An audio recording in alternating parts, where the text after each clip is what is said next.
Messieurs et dames, voici les titres pour commencer.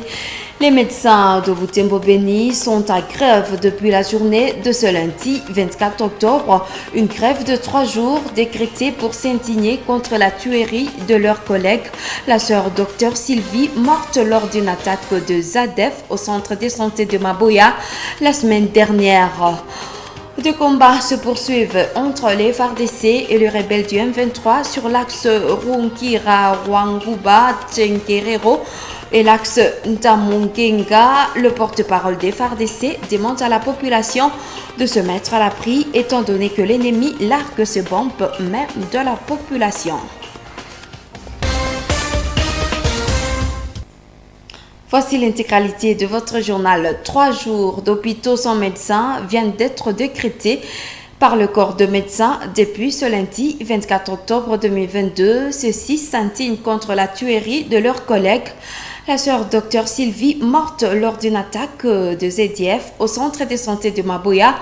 Le médecin de la ville de Beni sont descendus de la rue pour chuter à l'hôtel de ville de Beni où un mémorandum a été lu.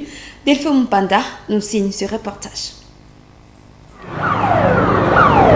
Les médecins à travers cette manifestation disent être choqués, exaspérés de la mort dans des circonstances affreuses de leur collègue Sylvie Kavouké, tuée lors de l'attaque du centre de santé de Maboya, dont le groupe armé ADF est cité comme responsable. Ils déplorent les attaques armées répétées contre les agents de santé et des structures sanitaires, provoquant des tueries, enlèvements et kidnapping des médecins en plein exercice de leurs fonctions et pillage et incendie de plusieurs structures sanitaires. Ils réclament la sécurisation et la réhabilitation des différentes structures de santé incendiées par les assaillants lors des différentes attaques, mais aussi l'autorisation des ports d'armes au personnel soignant œuvrant dans des zones rouges pour leur sécurité personnelle. Dr Godefroy a lu le mémorandum à l'hôtel de ville de Beni. Je recommande ce qui suit. La sécurisation de toutes les structures de santé sans condition aucune.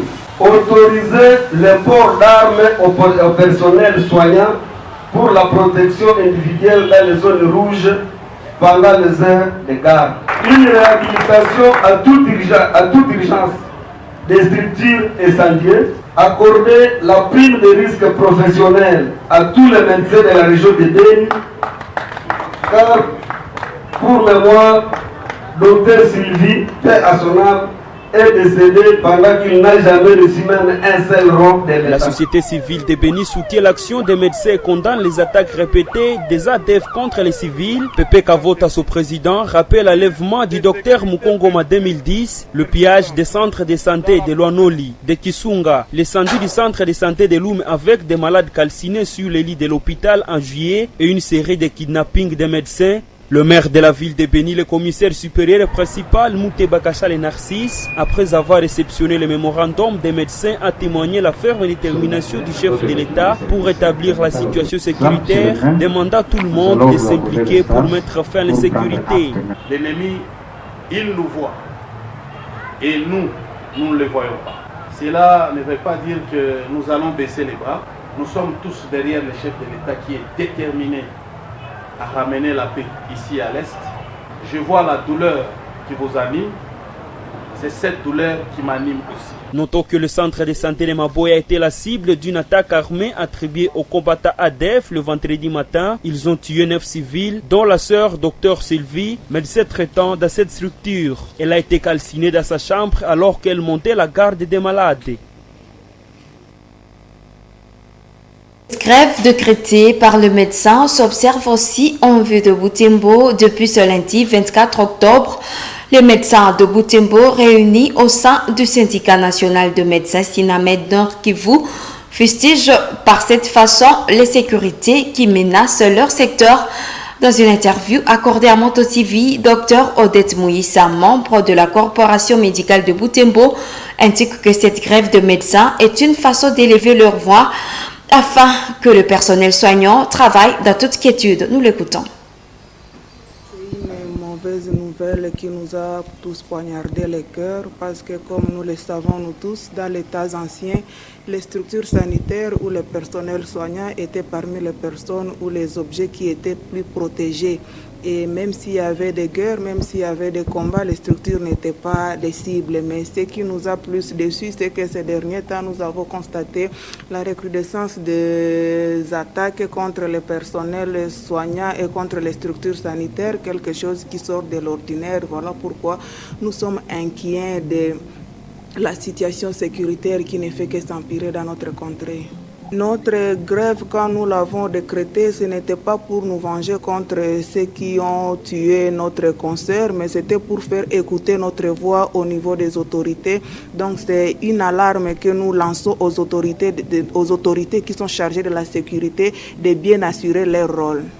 Nous ne voulons pas exposer la communauté parce que nous sommes conscients que et la communauté et nous tous, nous sommes victimes de ces actes de barbarie. Voilà pourquoi nous avons dit hôpitaux sans médecin, parce que quelqu'un qui est touché, quelqu'un qui est traumatisé, il ne saura pas soigner. Et nous nous sommes dit que pendant ce temps ici où les médecins pleurent les leurs, les autres catégories de soignants peuvent rester à l'hôpital en train de prendre en charge les malades et les cas urgents, les médecins qui se sentent en forme, ils peuvent assister. Du diocèse de Butembo-Beni appelle la population de ce diocèse à l'auto-prise en charge face aux attaques répétitives de la région. Monseigneur Sikuli Paluku Melkisedek a lancé cette exhortation le week-end dernier après la messe de funérailles de la sœur Dr Kavuke Sylvie, tuée lors de l'attaque de la localité de Maboya le jeudi 20 octobre 2022. Le pasteur de Butembo-Beni déplore l'attaque de la localité de Maboya qui a coûté la vie à au moins 7 personnes. Nous vous convions de le suivre dans ce propos. Il ne faut pas voir ce qui se passe pour certains comme si c'était isolé, comme si ça concernait quelques catégories de personnes. On l'attend souvent dans Moussula Mouma. C'est ça, non? Moussula Mouma. Donc ça veut dire, cela appelle à une plus grande solidarité.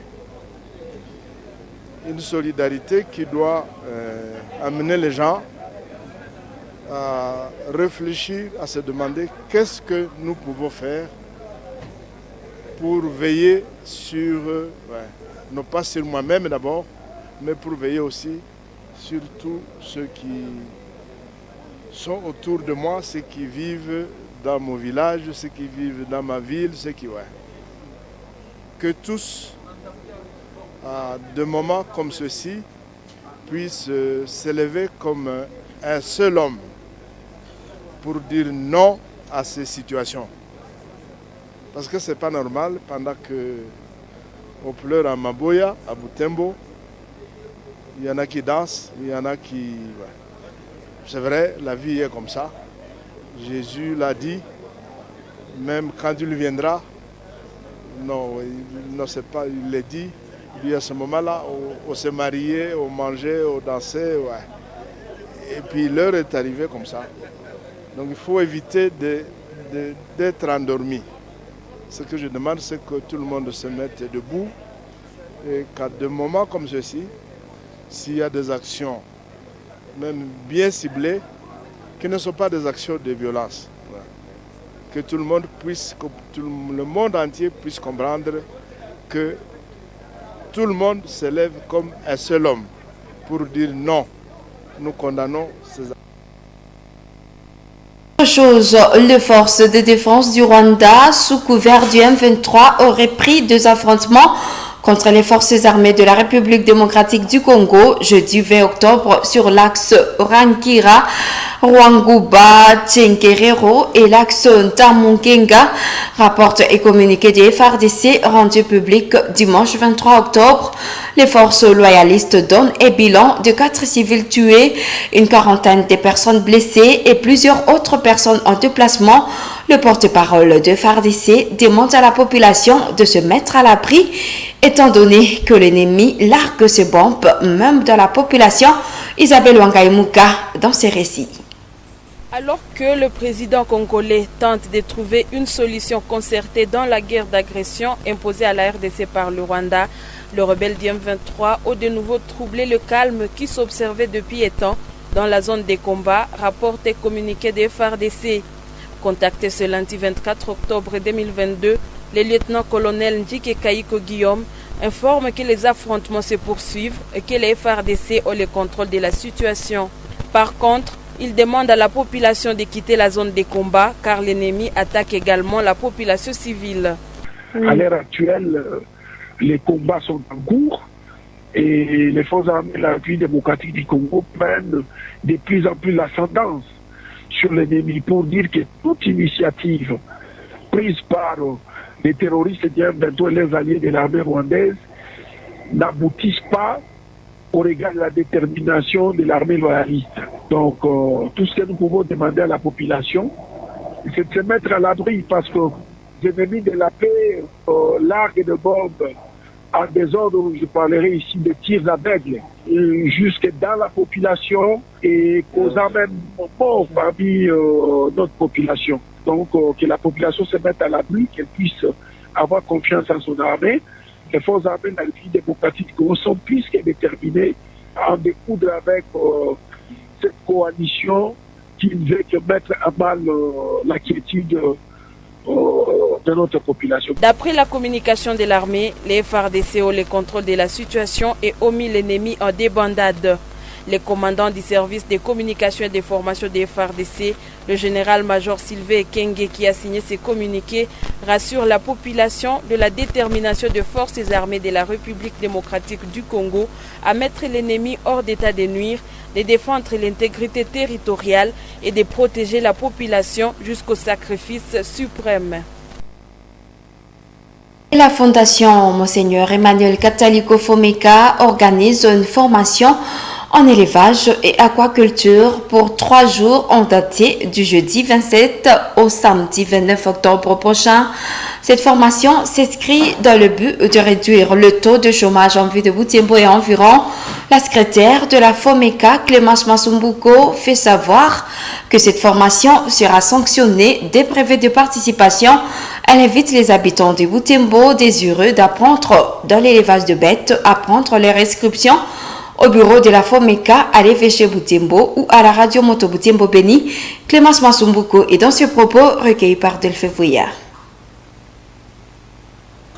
La FOMECA est en train d'organiser une formation dans le domaine de l'élevage.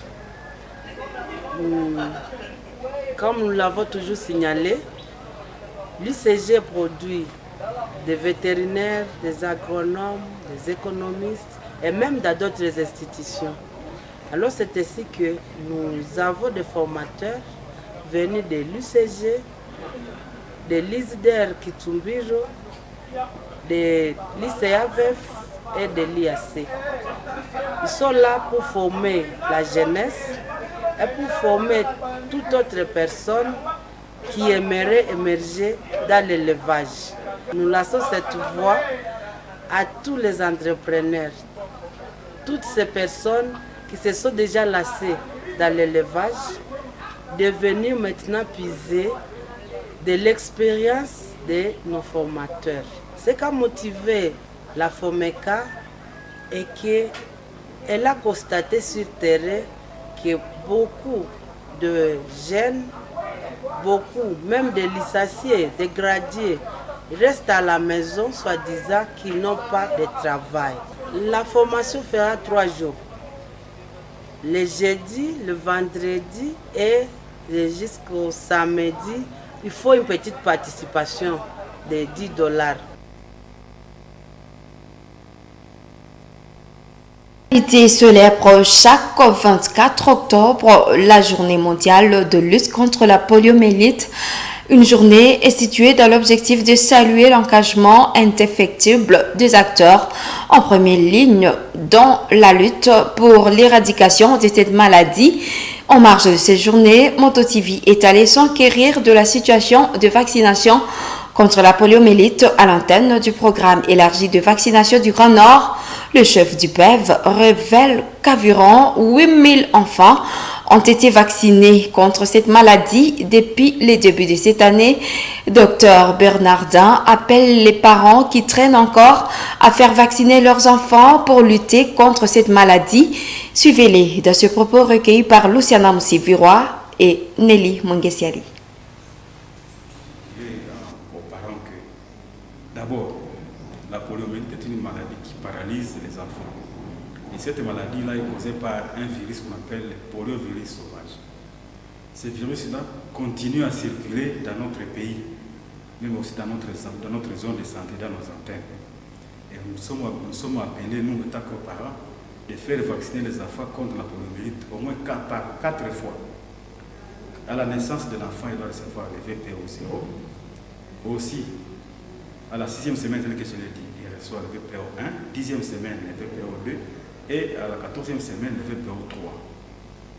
Et je tiens directement à rappeler encore à informer aux parents que nous allons commencer avec l'introduction de la 2e dose de VPI, donc les vaccins injectables contre la poliomyélite déjà à partir de cette année. Les étudiants de l'Université de l'Assomption au Congo UAC ont participé à une conférence portant sur l'intelligence artificielle ce samedi 22 octobre 2022. Les participants à cette séance de formation étaient essentiellement des apprenants du département de l'informatique. Suivez ce reportage de Sami Wainda. Cette conférence a été tenue dans la grande salle jubilée de l'Université de l'Assomption au Congo et Institut supérieur de développement de l'Assomption, UACISDA. Ces étudiants et quelques enseignants sont venus prendre part à cette formation axée sur l'intelligence artificielle. C'est le professeur Seleka Sereka qui l'a tenue. Ce conférencier a exposé autour de l'apport de l'intelligence artificielle dans la résolution des problèmes réels en société. Moi, en tant qu'enseignant et chercheur, j'ai le devoir de sensibiliser les jeunes à aimer les mathématiques et à aimer d'autres sciences, notamment, par exemple, l'intelligence artificielle. Et nous sommes dans un pays pratiquement, on peut dire, en sous-développé. Les mathématiques et l'intelligence artificielle sont pratiquement des outils, ce sont des opportunités que nous devons saisir pour chercher à résoudre les problèmes réels de notre pays.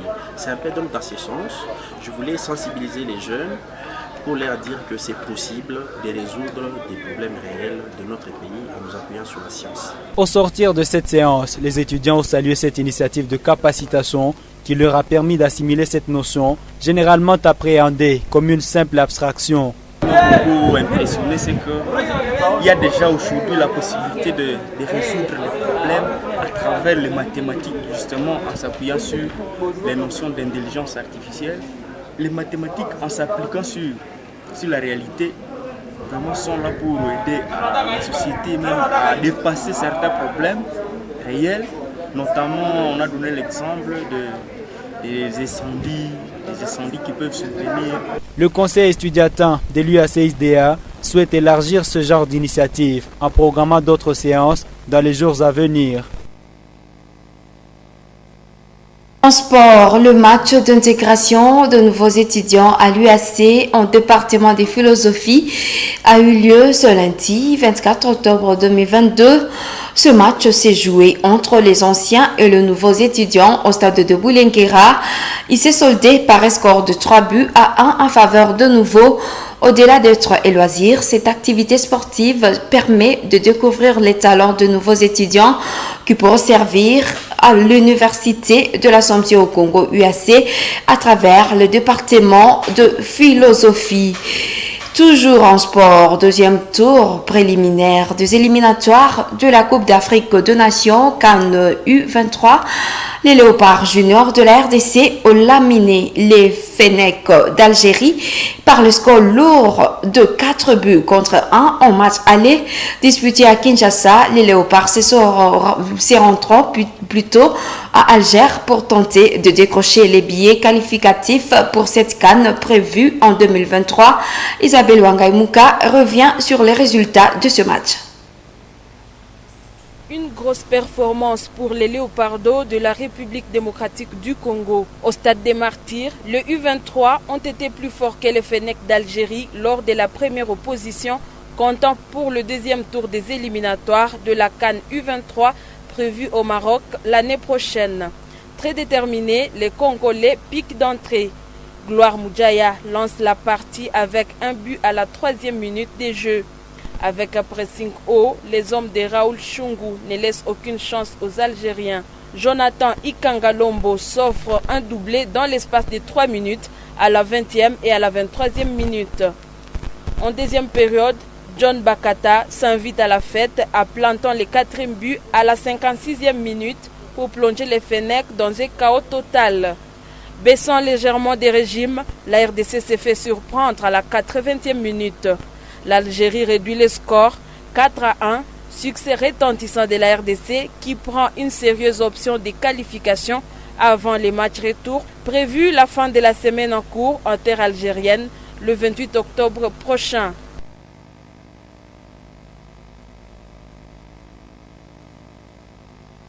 En sport, Ligue nationale Division 2, le FC Etincelle de Butembo a fait ses débuts ce dimanche 23 octobre face à l'Olympique Club Mungano de Bukavu. L'équipe de Butembo a perdu par le score d'un but contre 2.